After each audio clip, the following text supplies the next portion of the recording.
Nandito na naman po ako mga kananay sa nagbabalik ang Garb Madel Vlog. Magluluto nga po pala ako ng pinakbet mga kananay. Ito po ang aming lunch today. At ito nga po pala lahat ng aking lulutuin ngayong araw mga kananay. Tara, samahan niyo naman po ako sa mga araw na to. Dahil nga mahilig kami sa gulay mga kananay, kaya pinakbet naman po itong ulam namin. Ang isa sa ko nga po pala dito sa pinakbet ay karne po ng baka. Mas masarap at malinamnam po kasi itong karne ng baka kaysa karne po ng baboy, pero parehas naman po na masarap. Ang gulo mo, ano ba masarap, baboy o baka?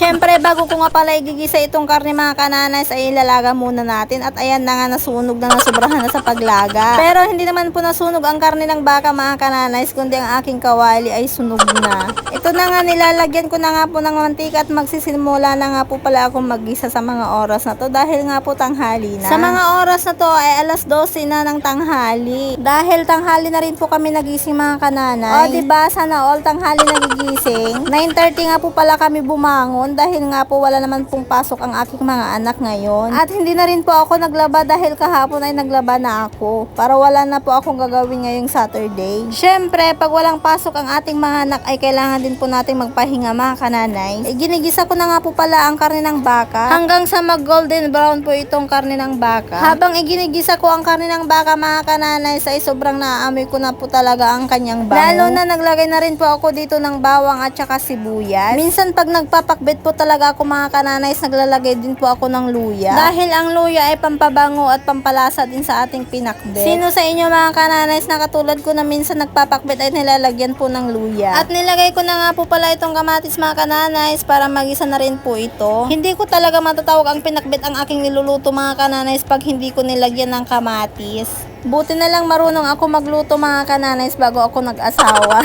Syempre mga kananays, hindi naman po ako matututo magluto kung hindi ako tinuruan ng aking mga magulang, lalo na po ang aking nanay. Maglalagay nga po pala ako ng kaunting bagoong dyan. Hindi po mawawala sa akin ang bagoong mga kananays pag nagluluto ako ng pinakbet or mga dinengdeng. At dahil nga kunti lang ang nilagay kong bagoong mga kananays at magdadagdag din ako ng patis ng konting-kunti lang. Itong bagoong at patis kasi mga kananays ay pampalasa ng ating mga niluluto. Naranasan ko na kasi mga kananays yung magluluto ako na walang bagoong. Ang ingredients ko lamang ay asin at saka bitsin. Dahil nga po minsan nakakapos po talaga tayo sa pera, diba? Hindi naman lahat ng araw ay may pera tayo. Kaya ang ginagawa ko mga kananays, pag nagpapadala po yung josawa ko ay bumibili na po ako ng mga ingredients namin na kailangan dito sa kusina. Yun po talaga ang number one sa akin mga kananays pag nag-grocery ako. Hindi mawawala sa akin yung mga bagoong, toyo, soka, asin, mga bitchin, magic sarap at iba pa. Lalo na araw-araw naman po akong nagluluto ng aming ulam. Hindi naman po pwedeng hindi ako magluto ng aming ulam mga kananays dahil nga po may mga anak ako. Okay lang sana kung hindi ako magluto mga kananays kung ako lang mag-isa. Syempre nga dahil nga mga kananays ay mga nanay na tayo ay magluluto tayo ng ating kakainin. At sanayin din po natin ang ating mga anak na kumain ng mga gulay. Kung mapapansin nyo mga kananays, hindi ko na talaga binalatan itong kalabasa natin. Dahil itong balat ng kalabasa sa mga kananays ay masustansya po yan. Yan din po yung tinatawag nilang kalabasa na nakilnat nga kunkunada. Inuna ko nga po pala inilagay yung kalabasa mga kananays dahil nga po may pagkatigasan na po itong kalabasa nga nakilnat. Basta aji yan titawag miti Ilocano kat nakilnat, pero hindi ko alam kung sa Tagalog ang nakilnat. Basta ganun na yun.